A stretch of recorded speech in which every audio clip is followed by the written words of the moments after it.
வணக்கம். Human rights news Tamil செய்திகளுக்காக. நீலகிரி மாவட்ட சோலூர் பேரூராட்சி உட்பட கோக்கல் பகுதியில் இன்று மே 20, 2025 மாவட்ட ஆட்சித் தலைவர் லட்சுமி பவ்யா தண்ணீரு அவர்கள் தலைமையில் நேரில் ஆய்வு மேற்கொண்டாள்.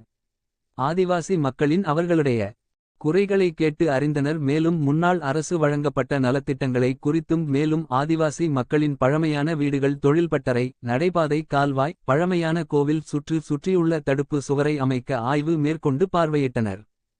12 வீடுகள் பயனாளிகளின் அளிக்கப்பட்ட பட்டியலை பட்டா நிலங்களை வேறு இடத்துக்கு மாற்றி தருவதாக வீடு கட்டுவதற்கு கூறினார். இப்பகுதி மக்கள் கோக்கல் 10வது வார்டு உறுப்பினர் நிஜேசரஸ்வதி பகுதி மக்களுக்கு உள்ள மாவட்ட ஆட்சித் தலைவரிடம் ஆதிவாசி மக்கள் கோரிக்கை வைத்தனர். மேலும் தொழில் பட்டறை மண்பாண்டம் செய்வதற்கும் தச்சு வேலை செய்வதற்கும் புதிய மிஷின்கள் கொடுத்துள்ளனர். செய்வதற்கு கரண்ட் இல்லாததால் புதிய கட்டிடம் மற்றும் 3 பேஸ் லைன் மின் இணைப்பு மற்றும் 50 வருடத்திற்கு மேலாக பழுதடைந்ததை நடைபாதை, கால்வாய், வீடுகள் 12 கட்டுவதற்கு மாற்றிய இடம் தருவதாக கூறினார். 7 ஊருக்கு சமுதாயக்கூடம் இல்லாததால் சமுதாயக்கூடம் பெண்கள் வீடு புதிதாக கட்டித் தருமாறு கோரிக்கை வைத்தனர். உடன் பேரூராட்சி செயல் அலுவலர், இளநிலை அலுவலர் மாதவன், சோலூர் கிராம நிர்வாகி அலுவலர் சகாதேவன், வருவாய் அலுவலர் அனீஸ், கோக்கல் 10வது வார்டு உறுப்பினர் நிஜேசரஸ்வதி உட்பட அரசுத்துறை அலுவலர்கள் உடனே இருந்தனர். மாவட்ட செய்தியாளர் கிறிஸ்டை.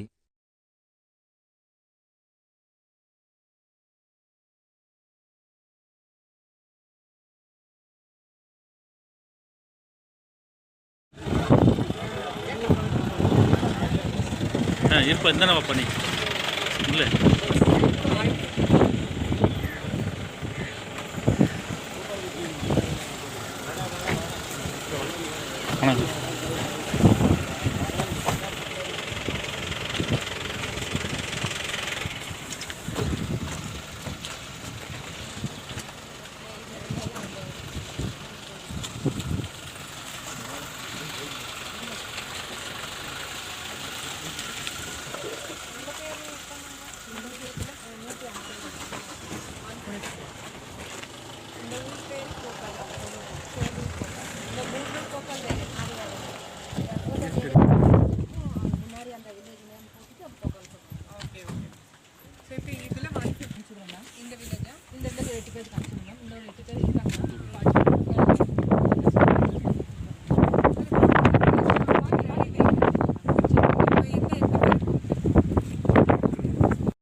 இதெல்லாம் லேடிஸ் யாரும் இங்கே ஏற மாட்டாங்க. அப்படிங்களா?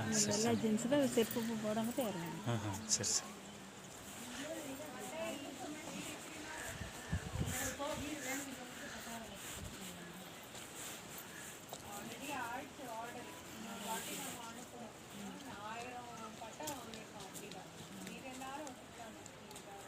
அவங்களுக்கு வீடு வேணும் மேடம், இடம் வச்சுருக்காங்க. ஆனால் அது ஊர் நத்தம் மேடம். இப்போ ஸ்கீமில் என்னன்னா அது ஆன்லைன் பண்ணிட்டாங்க.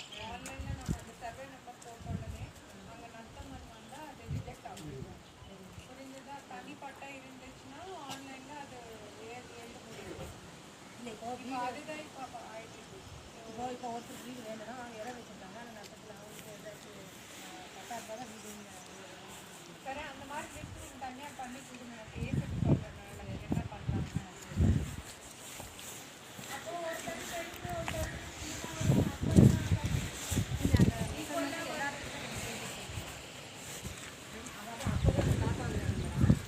இதில் நூல் வச்சு அளந்து தான் ஆளுக்கு ரெவன் செஞ்சால் தான் அவங்க இது எங்கள் சாமி சொன்னாங்க.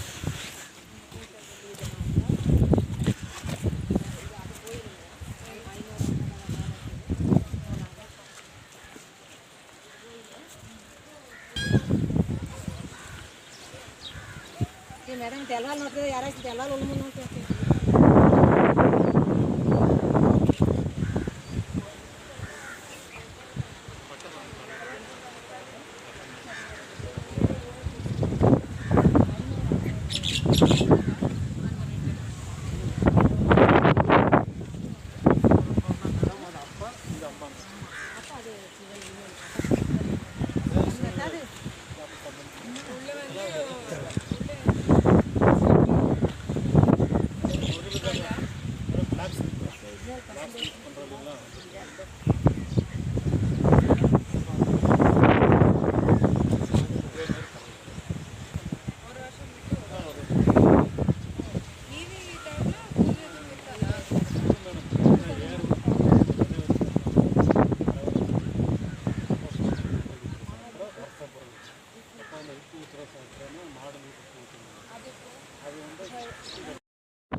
மிராஸ்கர் குப்பா குட்டா நீ சசி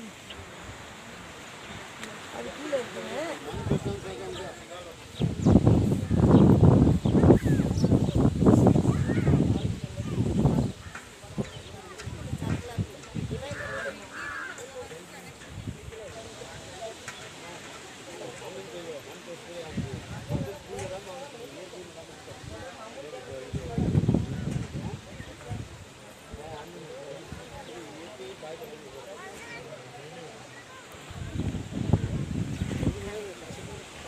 Thank you.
கையிலையும் சக்கரம் கட்டுது அப்படியே அது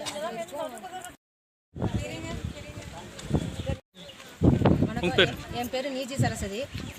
எங்கள் ஊர் சோலூர் கோக்கால். சோலூர் கோக்கால் இன்றைக்கி நம்ம மதிப்பிற்குரிய மாவட்ட ஆட்சித்தலைவர் அவர்கள் வந்து எங்கள் ஊருக்கு இன்றைக்கி விசிட் வந்தாங்க. விசிட் வந்து மக்கள்கிட்ட குறைகள் எல்லாம் கேட்டாங்க. முன்னாடி அரசு வழங்கப்பட்ட நலத்திட்டங்கள் பற்றியும் என்ன அது ரன் ஆகிட்டுருக்கா என்னங்கிறது பார்த்தாங்க. இல்லை எங்கள் ஊரெல்லாம் வீடு வீடாக வந்து பார்த்தாங்க. அப்போ புது வீடு வேணும்னு கேட்டோம். வீடு இல்லாதவங்களுக்கு சரி வீடு கட்டித்தரோம், அவங்களுக்கு பயனாளிகள் பெயர் பட்டியலை கொடுக்க சொன்னாங்க. ரெண்டாவது எங்களுடைய பெண்கள் சமுதாய கூட ஒன்றுன்னு இருக்குது. அது எங்கள் கோத்தாசில் 7 ஊரில் வழக்கம். அந்த வீடு ஒன்று கேட்டிருக்கோம், அதுவும் பண்ணித்தரேன்னு சொல்லியிருக்கிறாங்க. அப்புறம் எங்களுக்கு அரசு வழங்கப்பட்ட நிலம் வாங்கும் திட்டத்தின் கீழ் வழங்கப்பட்ட பட்டா வந்து ஒரு 12 பட்டா வந்து அதை நிலம் வந்து வீடு கட்ட தகுதியான நிலம் இல்லைங்கிறதுனால இன்றைக்கி நாங்கள் அது கோரிக்கை வச்சோம். அதுக்கும் அவங்க மாற்று இடம் தரேன்னு சொல்லிட்டாங்க. அப்புறம் எங்களுக்கு மண்பாண்டம், இந்த பட்டறை, அப்புறம் தச்சு இந்த பொருளெல்லாம் ஆல்ரெடி அரசு எங்களுக்கு மிஷனரியாக கொடுத்துருக்காங்க. அதில் எங்களுக்கு 3 பேஸ் கரண்ட் இல்லாதனால நாங்கள் அதை வந்து ரன் பண்ணாமல் அதை வந்து வேலை செய்ய முடியாமல் இருந்தது. அது இன்றைக்கி மாவட்ட ஆட்சியர் வந்து எங்கள் ஊருக்கு வந்து அதை பார்த்துட்டு அதுக்கு 3 பேஸ் லைன் கொடுக்குறதுக்கும் ஓகேன்னு சொல்லிட்டாங்க. அப்போ எங்களுக்கு புதுசாக மண்பாண்டம் பண்ணுறதுக்கும் ஆசாரி வேலை பண்ணுறதுக்கும் அந்த மிஷின், அதாவது மேனுவலாக பண்ணுற மிஷின் வந்து மிஷினில் பண்ணுற மாதிரி பொருட்களை அங்கே வச்சு செய்கிற மாதிரி ஒரு பெரிய ஷெட்டு ஒன்று கட்டித்தரேன்னு சொல்லிட்டாங்க. அப்புறம் எங்களுக்கு ஃபுட்பாத்து, ட்ரைனேஜ் இதெல்லாமே ரொம்ப 50 வருஷத்துக்கு மேலே ஆயிடுச்சு. அதையும் எங்களுக்கு போட்டு தரேன்னு சொல்லிட்டு போயிட்டாங்க. இன்றைக்கி வந்து எங்கள் எல்லாம் வீடாக வந்து எங்கள் மாவட்ட ஆட்சித்தலைவர் வந்து எல்லாத்தையும் பார்த்து எங்கள் குறையெல்லாம் கேட்டுட்டு ஒன்று விடாமல் நாங்கள் சொல்கிறது எல்லா குறையும் கேட்டுட்டு அதை செஞ்சு தரேன்னு சொல்லிட்டு போயிருக்காங்க. அதனால் எங்கள் ஊர் சார்பாக மாவட்ட ஆட்சித்தலைவர் அவர்களுக்கு எங்கள் மக்கள் சார்பாக நன்றி தெரிவிச்சுக்கிறோம்.